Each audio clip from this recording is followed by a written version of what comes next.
So in this video, I wanted to do a visual comparison between A4 Plus and B4 paper. If you are buying your paper online, it can be really hard to get a understanding of the sizes or the relative sizes of the paper you're buying. So this is going to be a visual guide between A4 Plus and B4.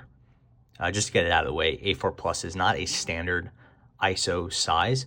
You would have A4, B4, A3, whatever, but A4 Plus is something that some of the manufacturers have taken upon themselves to kind of insert as they saw it to be useful in the line. It might be based on a historic size or a national specific size, or maybe something regional, but it's not an ISO standard like A4 or B5 or whatever.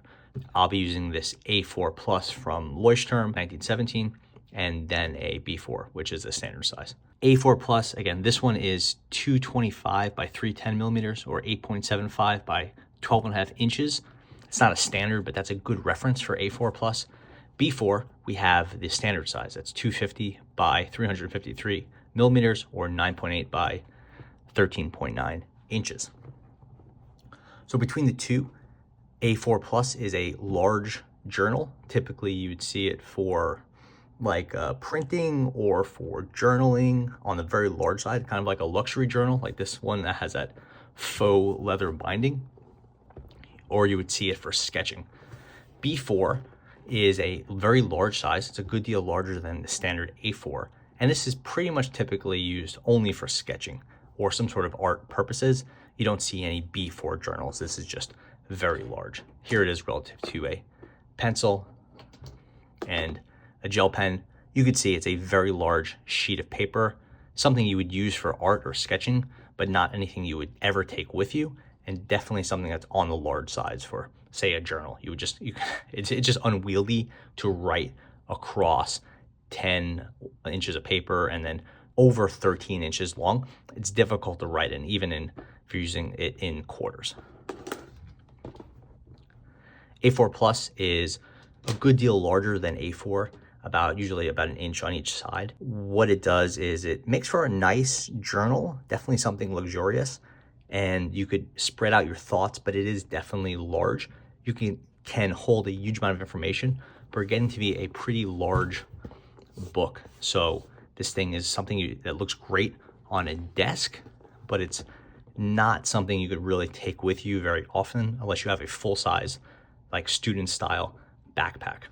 So this is nice for a gift or for like a ledger, something that you're going to have for a very long time, not something you're typically just writing out notes in. If you have a journal that you want to intersperse with drawings or sketches, then A4 Plus is a nice size, but it is definitely on the large size. B4, again, is really for sketching and art purposes. It's relatively uncommon, even though it is a standard size paper. This one is a sketching journal, and it has very, very nice high-end paper, but it comes at a very serious price premium. You're looking at over $25 for something like this typically, and not something you would find very often unless you're going to an art store or something like that. I'm going to line up the bottom left edges, and keep in mind the perspective is a little off because how wide the camera is, but you should get a feel for the difference between the two.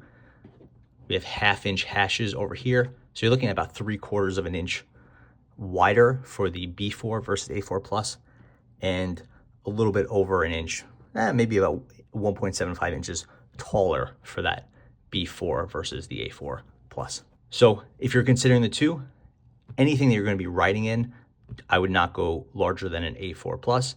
Even then, you're going to want to only use sections of the page and either split it up with some lists or some drawings or sketches or some stickers, whatever. B4, now we're getting into something that you're really using just for large sketches, smaller paintings, and things like that.